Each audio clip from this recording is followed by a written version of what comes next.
읽은 본문 말씀으로 오늘 너희의 귀에 응하였느니라 라는 제목으로 하나님의 말씀을 나누겠습니다. 여러분, 성령의 능력이 우리 주사랑교회에 있음을 믿습니다. 예수님께서 여기에 함께 계십니다. 예수님께서 성령님께 이끌리셔서 우린 금식하는 것을 지난주 보았습니다. 시험 받으셨습니다. 그때 승리하셨죠. 이제 마귀가 예수님을 건들지 못합니다. 예수님은 성령의 능력으로 충만하셔요. 자, 그리고 이제 예수님이 움직이시는데 오늘 본문 14절을 한번 읽어보겠습니다. 어디로 움직이시는지 한번 관찰해 볼게요. 함께 읽습니다. 시작.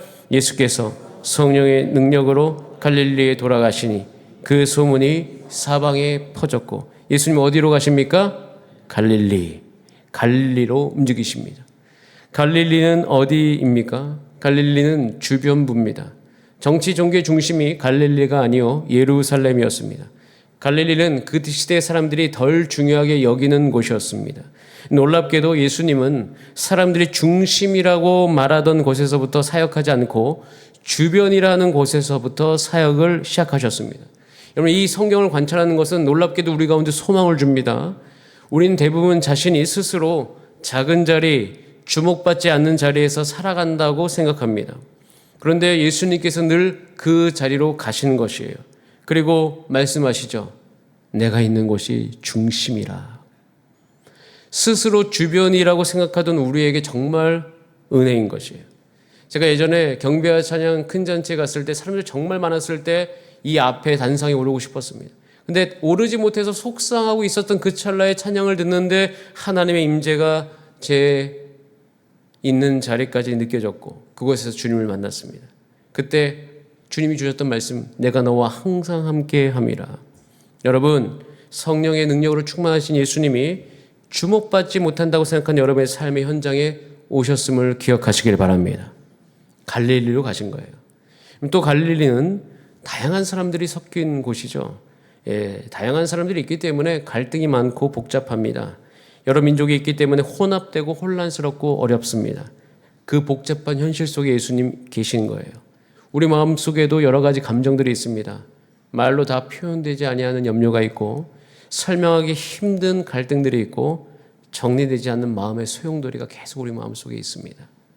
예수님은 그 복잡한 자리로 오십니다. 피하지 아니하시고 외면하지 아니하시고 우리가 가장 힘들어하는 그 지점으로 들어오시는 거예요. 그럼 가장 복잡하다고 생각한 여러분의 상황이 있으시죠?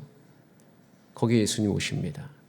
그리고 예수님께서는 성령의 능력으로 그 복잡한 현실 속에서 예수님의 능력을 드러내시기 시작합니다. 아주 선명하게요.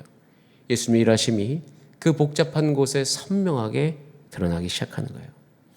여러분, 또 갈릴리는 작은 마을들이 모여있는 곳입니다.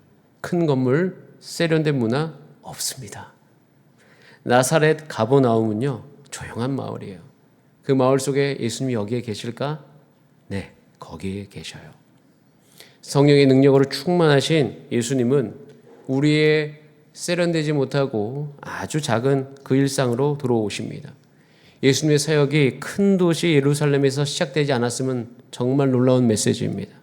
왜냐하면 예수님은 약한 사람들, 평범한 사람들, 상처 입은 사람들, 그 작은 삶의 현장에서 몸부림치는 곳으로 오셨다는, 지금도 우리가 교회에 나오신 분들이 그 예수님 보고 싶어 오신 거잖아요.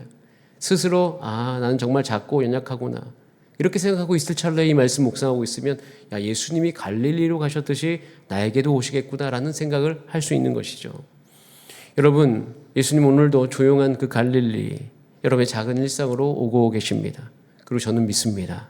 지금 이 시간 그 갈릴리가 바로 주사랑교회임을 믿습니다. 예수님 여기 계십니다. 자, 여러분, 예수님 여기 계시는데 우리 14절의 끝을 한번 잠깐 볼까요? 그 소문이 어떻게 되었더라? 14절 말씀 다시 한번 보여주세요. 14절에 보면 그 소문이 어떻게 되었더라? 사방에 퍼졌더라. 제가 이 말을 읽는데 주님이 저에게 주신 마음은 소문내라라는 마음을 주셨습니다. 제가 정말 믿기 때문에 예수님이 여기 계신 것을 여러분 정말 믿으십니까? 여러분 만나시고 소문 내시기를 바랍니다. 예수님 여기 계신다고. 여러분 만나시고요. 저는 이 사실을 정말 믿기 때문에 소문나기를 원합니다. 성령의 능력으로 우리 교회에 예수님 와 계십니다. 그리고 예수님이 여기에 계신다는 것을 알리시기 위해서 지금 창세기부터 또 누가복음 또 새벽에는 시편 말씀을 통하여서 우리의 마음을 준비시켜 주셨어요. 우리 모두 다 함께 그 예수님을 경험하고 만나신 여러분 되시기를 축복합니다. 그리고 이제 그 마음으로 이제 15절을 한번 읽어볼까요? 15절.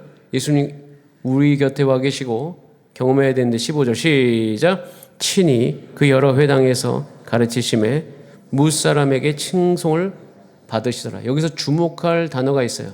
그것은 친히입니다. 친히. 예수님은 항상 친히 하고 싶어 하십니다. 예수님은 갈릴리에 가셔서 가르치실 때 친히 하셨어요. 다른 사람이 한 게 아니란 말입니다. 예수님 능력 많다고 유명하다고 남을 대신시키시는 분 아닙니다. 대리인을 세우지 않으셔요. 지금도 마찬가지입니다. 예수님께서 직접 하십니다. 예수님은 여러분 사랑하시기 때문에 직접 하십니다. 사랑을 표현할 때 여러분 누군가를 대신 보내는 것이 아니라 여러분 직접 가잖아요.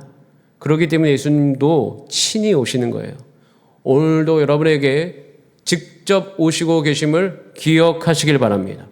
예수님의 목적은 정보 전달이 아니기 때문이에요. 여러분과 관계를 형성하고 싶어 하시기 때문에 예수님 누구에게도 그거 맡기지 않으십니다. 예수님 친히 가르치시고 친히 위로하시고 친히 세우십니다.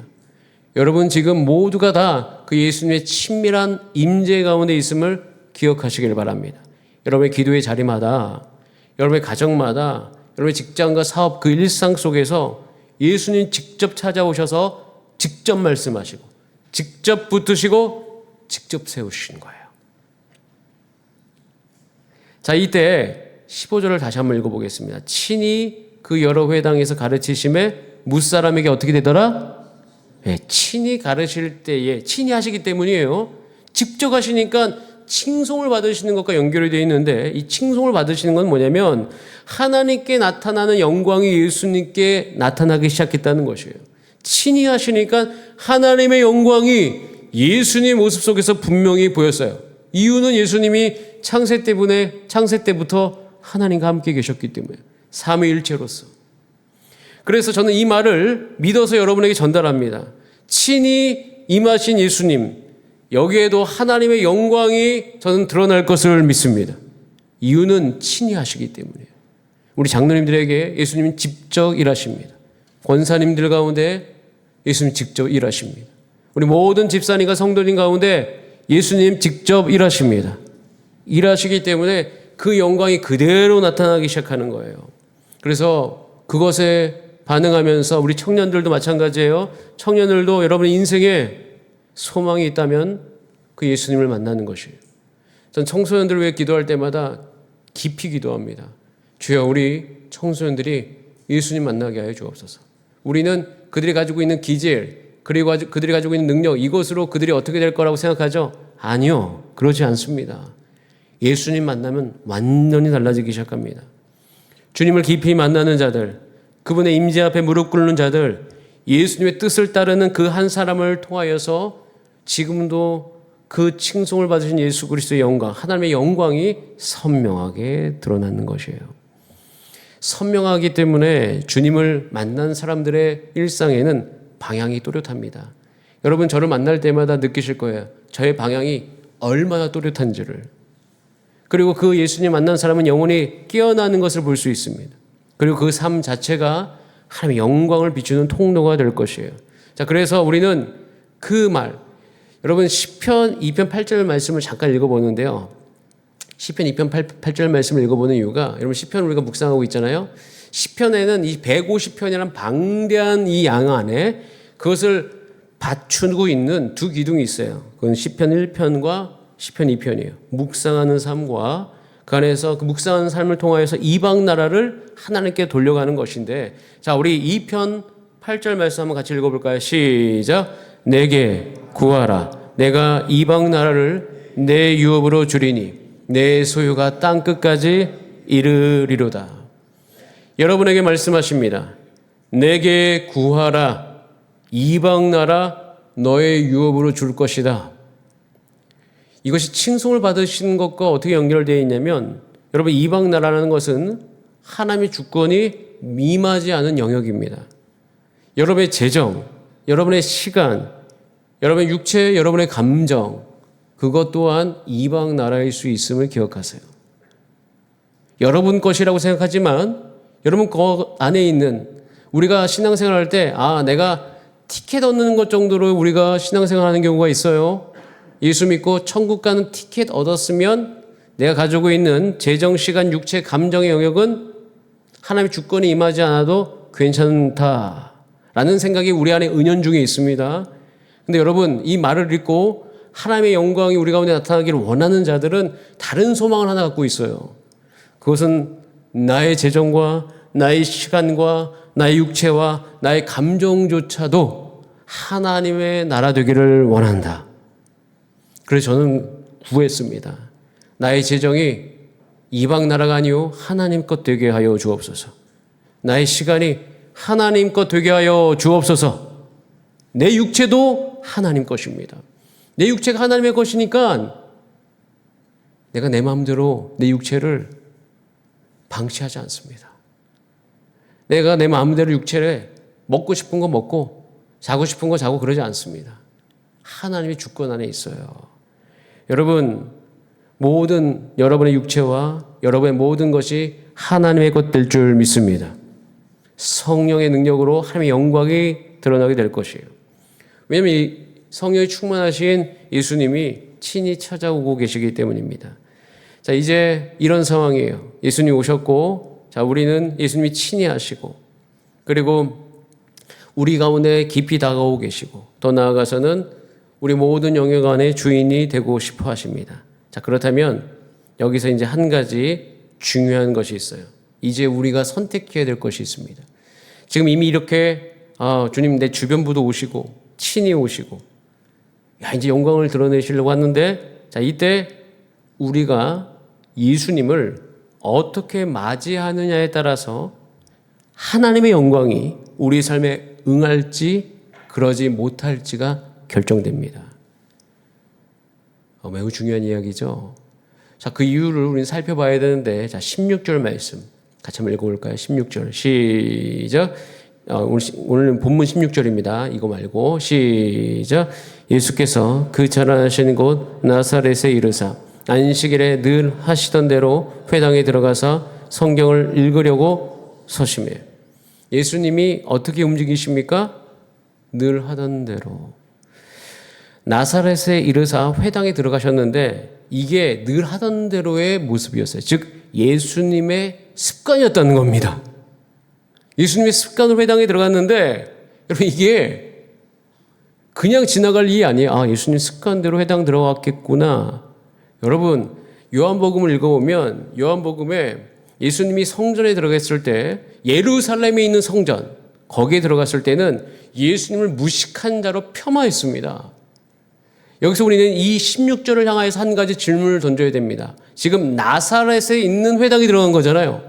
근데 이것이 나사렛에 있는 회당이 아니라 예루살렘에 있는 회당이라면 어떻게 되었을까?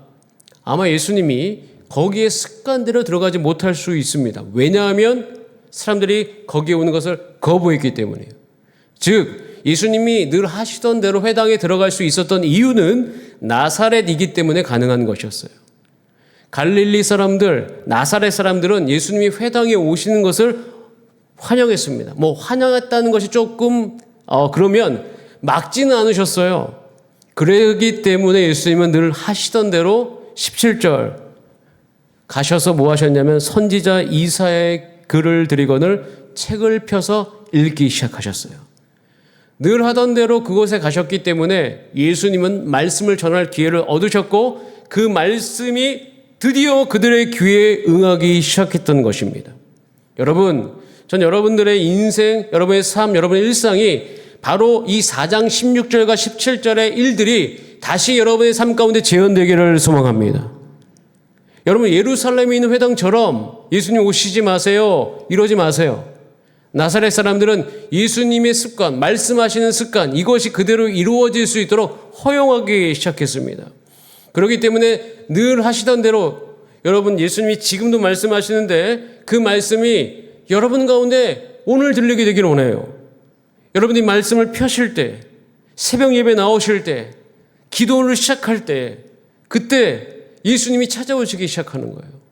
우리의 습관이 왜 중요한지 아십니까? 예수님 거기 기다리시기 때문이에요. 제가 어느 날 알았어요. 내가 가기로 한 그 자리에 예수님이 기다리고 계신다는 사실을. 물론 예수님은 모든 곳에 계시긴 하죠. 하지만 우리가 집중하여 주님을 만나는 시간이 필요한데 그때 가기로 한 그 시간에 예수님이 거기에 기다리고 계시는 거예요. 거기에 늘 하시던 대로 와 계셔요. 그렇기 때문에 그것이 임한 사람, 그것이 환경이 열린 그곳에서 드디어 선언되는 말씀이 있네요. 주의 성령이 18절 말씀입니다. 같이 읽어볼까요? 누가복음 4장 18절 시작. 주의 성령이 내게 임하셨으니 이는 가난한 자에게 복음을 전하게 하시려고 내게 기름을 부으시고 나를 보내사 포로된 자에게 자유를, 눈먼 자에게 다시 보게 함을 전파하며 눌린 자를 자유롭게 하고. 할렐루야. 드디어 이 말씀이 그들의 귀에 응하기 시작했습니다. 자, 방금 전에 이 말 때문에 흥분한 거예요. 주여, 지금 드디어 복음서가 열리기 시작했습니다. 예수님의 공생애가 시작됐고 수많은 신유의 일들이 일어나더라.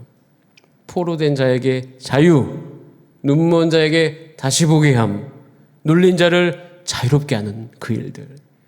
여러분, 이 놀라운 예수 그리스도의 영광된 사역이 우리 교회도 다시 시작되기를 기대하시길 바랍니다. 우리 또한 죄를 이기고 의의 눈을 뜨고 세상의 짐을 넉넉히 감당하면서 살게 될 것을 믿습니다. 주의 은혜의 해를 전파하시기 위해서 지금 이 자리에 와 계신 예수님, 2026년을 열어가면서 주여 우리 주사랑교회 모든 성도님들이 예수님을 만나게 하여 주옵소서. 부활하신 예수님, 살아계신 예수님, 부르시는 모든 자마다 지금도 예수님 만났다는 간증이 온 세계에 있습니다. 저기 반대편에 있는 애틀란타에서 사역하는 제 친구가 전하고 있습니다. 지금 전도에서 다시 예수께로 돌아오는 사람들이 미국에 일어나고 있다. 수천 명의 사람들이 일어나고 있어요. 부흥의 때 하나님께서는 예수 그리스도를 초청하고 그 자리에 계신다고 믿는 사람들을 통하여서 그 일들을 온전히 행하십니다. 교회가 그 일을 하는 거예요. 여러분, 우리가 주사랑 교회이지 않습니까? 교회다움을 회복해서 우리 교회를 통해서 이 부천 땅에 있는 사람들이 예수 그리스도를 만나게 되는 꿈을 함께 꾸어가는 저와 여러분 되기를 소원합니다. 여러분들도 여기서 그럼 예수님 만나셔야죠. 오늘 본문에 그래서 딱 두 부류의 사람이 이제 보이기 시작해요. 한 부류의 사람은 예수님을 환영한 자, 한 부류는 환영하지 않은 자. 누가는 이렇게 부류를 나누는 것을 참 잘합니다. 그래서 하나님의 영광이 나타난 부류와 그러지 못한 부류로 나뉘어지죠. 하나님의 영광이 나타난 무리는 어떤 무리인가? 자, 누가복음 4장 21절에 이렇게 되어 있어요. 이에 예수께서 그들에게 말씀하시되 이 글이 오늘 너의 귀에 응하였느니라 하시니, 응하였다는 것은 이루어졌다라는 표현입니다. 그래서 하나님의 영광이 나타난 부류는 그 귀에 하나님의 말씀이 들려서 이루어진 거예요. 자, 그러면 이 귀에 들려서 응했다, 그러니까 이루어졌다, 이 사람들의 특징이 누가복음 4장 24절에 나오는데, 자, 같이 읽어봅니다. 어떤 특징인지 한번 살펴보셔야 돼요. 시작. 또 이르시되 내가 진실로 너희에게 이르노니 선지자가 고향에서 환영을 받는 자가, 무슨 단어가 나오냐면 환영이라는 말이 나옵니다. 환영을 고향에서 하지 못한 거죠. 그러니까 환영하지 않는 곳에서는 귀에 응하지 않는 거예요. 즉 귀에 응한 자는, 이루어진 자는 환영한 자이며 귀에 응하지 않은 자는 환영을 하지 않는 자입니다. 부류가 나눠져요. 그러니까 예수님께서 고향에서 환영을 받지 못하니까 고향에서 말씀이 이루어지지 못하더라. 목사님, 정말 그런 경우가 있나요? 제 이야기가 아니고 예수님이 그래서 예를 두 가지나 오늘 들려줍니다. 예. 우선 근데 그 예를 두 가지 들어주기 전에 사람들의 반응을 잠깐 살펴보면, 그렇게 환영하지 못하는 자들의 특징이 보면 4장 22절의 끝에 이렇게 되어 있어요. 이 사람이 요셉의 아들이 아니냐. 갑자기 예수님의 태생을 짚고 넘어갑니다. 이게 무슨 말이에요? 익숙함에서부터 오는 무시입니다. 가볍게 여기는 거예요. 무슨 예수가 무슨 메시아야. 어릴 때부터 다 보던 애인데. 우리 동네에서 자란 애가 무슨 선지자? 무슨 메시아? 하나님의 아들? 말도 안 되는 이야기를 하고 있어. 그러니까 너무 잘한다고 생각해서 하나님이 새롭게 하신 일에 마음이 둔감해지는 거예요. 교회 오래 다닐수록 이 마음에서부터 해방되는 여러분 되시기를 바랍니다. 그래서 우리는 익숙하게 무슨 그런 일이 있어. 우리 교회 안에 자, 우리 44차 사무총회야. 40년까지 아무런 일도 일어나지 않았는데 앞으로 똑같겠지. 여러분 이렇게 이야기하는 것이. 지금 무슨 예수님이 여기 와 계셔. 예전에도 교회였고 지금도 교회인데 아닙니다, 여러분. 예수님이 이 부분에 대해서 우리를 짚고 넘어가게 하시는 거예요. 그렇기 때문에 출신 배경으로 하나님의 일을 제안합니다. 목수 요셉의 아들 예수가 뭘 알겠어. 대제사장 집안도 아니고. 그러면서 하나님의 일을 제안해 버리죠. 여러분 가장 우리가 범하기 쉬운 죄가 오래 교회 다닐수록 하나님의 일을 제안해 버립니다. 그러니까 과거의 모든 걸 가둬 버리는 거예요. 무슨 그런 일이 일어나겠어. 지금까지도 안 해봤는데. 나 기도 다 해봤어. 나 성경 읽어봤어. 그런데 아니야. 그렇게 이야기하면서 열심히 하고자 하는 것조차도 방해해버린 일들이 얼마나 많습니까? 여러분 한번 따라하겠습니다. 하나님의 일을 제한하지 말지어다. 하나님은 지금도 새로운 일을 행하고 계셔요. 그래서 여러분 제발 여러분이 아는 수준에서 하나님을 가두지 마세요. 하나님은 전능하신 분이십니다. 우주를 창조하신 분이세요. 그 안에 질서를 두신 분이십니다. 내가 알고 있는 정보와 경험, 이해 범위 안에 예수님 가두지 마세요. 여러분 그래서 이런 일들로 그들의 귀에 하나님의 말씀이 들리지 않고 있는 것이에요. 이런 상황 속에서 예수님께서 두 가지 예를 드는데 누가복음 4장 25절에 한 가지 예를 먼저 드십니다. 내가 참으로 너희에게 이르노니 엘리야 시대에 하늘이 3년 6개월간 닫혀 온 땅에 큰 흉년이 들었는데 이스라엘에 가부들이 많았어요, 적었어요? 많았죠. 많은 가부가 있었다고. 이게 굉장히 중요한 표현입니다. 있었는데 26절에 보면 엘리야가 그중 한 사람에게도 보내심을 받지 않고 오직 시돈 땅에 있는 사렙다의 한 가부에게 뭐라고요? 뿐. 많은 가부가 있었는데 거기서 은혜를 경험한 사람은 한 명뿐이었다는 거예요. 열왕기상 17장의 이야기입니다. 열왕기상은요, 딱 두 길이 나옵니다. 그것은 다윗의 길과 여로보암의 길이 있습니다. 여로보암도 왕입니다. 근데 이 여로보암 때에 이스라엘이 이제 다윗 왕국 때까지 이제 솔로몬까지 하나였다가 쪼개지죠. 여로보암의 길은 사실 그 시대에 돌풍과도 같이 일어났어요. 사람들이 많이 거기로 갔습니다. 갔던 이유는 두려움 때문이었어요. 두려움 때문에 내 계산, 내 판단, 내가 보존돼야 되겠다. 나 살아남아야 돼. 이러면서 여로보암의 길을 간 거예요.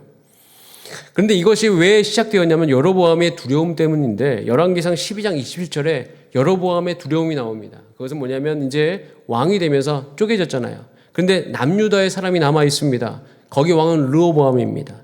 그런데 여호와의 성전에서 제사를 드리고자 올라가면 백성의 마음이 유다 왕된 그들의 주 르호보암에게로 돌아갈까봐, 그래서 나를 죽이고 유다의 왕 르호보암에게로 다시 돌아갈까봐 그는 이방신을 섬기기 시작하는 거예요. 말씀으로부터 떠나기 시작하는 거예요. 그럼 우리 또한 같지 않습니까? 내가 잃을 것 같아. 불안해.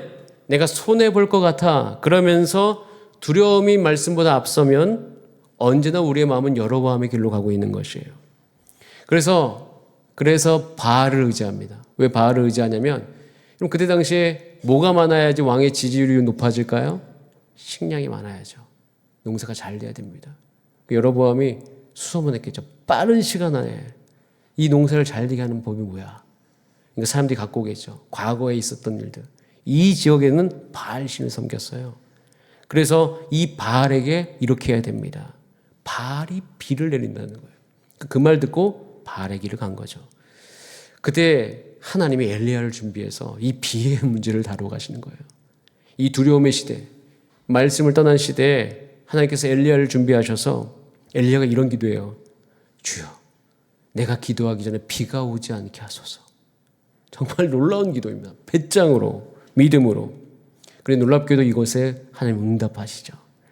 그래서 열왕기상 12장 17장 2절에 보면 여호와의 말씀이 엘리야에게 임해서 이렇게 하라.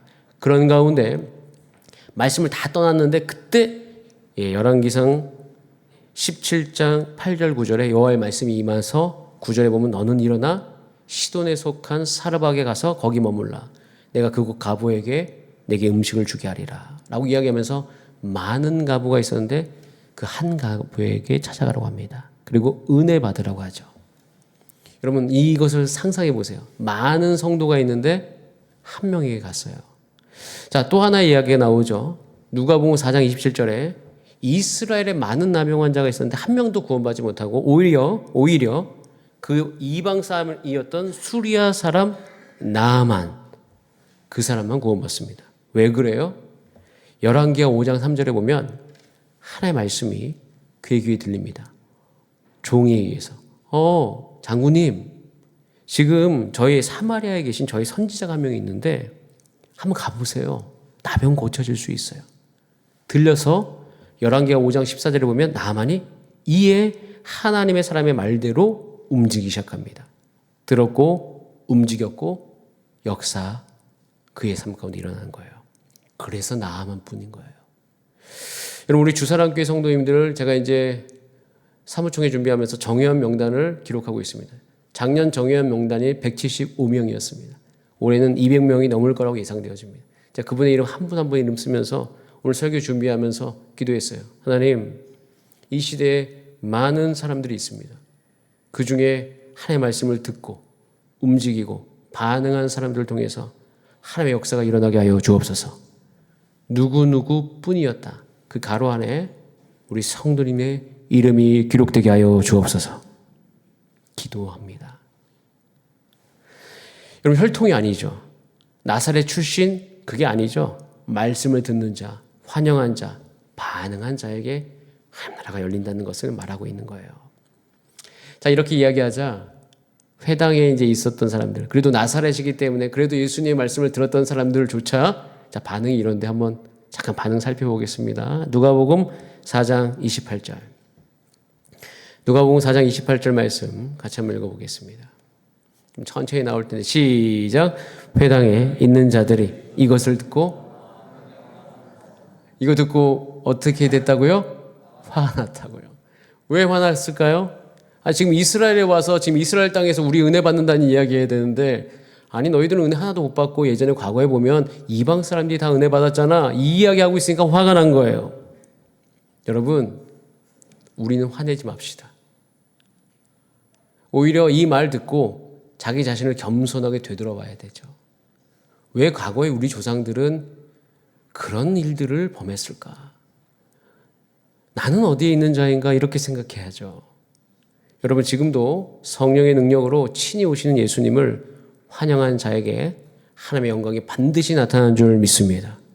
그래서 우린 기도해야 돼요. 주님, 익숙함에 갇혀서 예수님을 무시했던 내 마음을 내려놓고 오늘 내 귀에, 내 가정에, 우리 교회에 예수님의 은혜의 해가 임하기를 원합니다. 예수님, 한번 따라가. 예수님, 따라하겠습니다. 예수님, 제가 주님을 환영합니다. 제 삶에 갈릴리에 친히 임하여 주옵소서. 그럼 예수님을 환영하시는 12월 되시기를 간절히 바랍니다. 마침 제가 오늘 말씀 준비하면서 너무 좋았던 것은 이 말이 이 설교가 대림절 첫 주일이라는 것이 너무 감사했어요. 12월이 있습니다. 12월은 이제 사무총회도 있고 2025년을 마무리하면서 2026년으로 가는 시기입니다. 올해 우리가 재정도 그렇고 사람 숫자도 그렇고 20%에서 25%의 성장을 했습니다. 하나님의 은혜죠.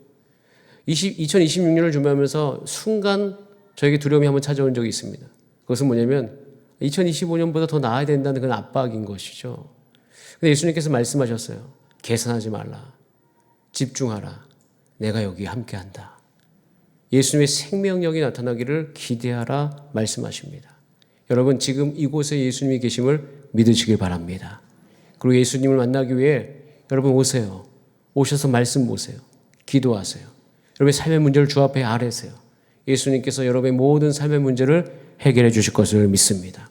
그래서 오늘 이 시간 같이 적용하면서 기도할 때 우리 예수님의 이름을 부르면서 함께 찬송하고 함께 기도하면서 주여 내가 환영하오니 임하소서 함께 기도하는 저와 여러분 되기를 바랍니다. 우리 같이 찬양하겠습니다.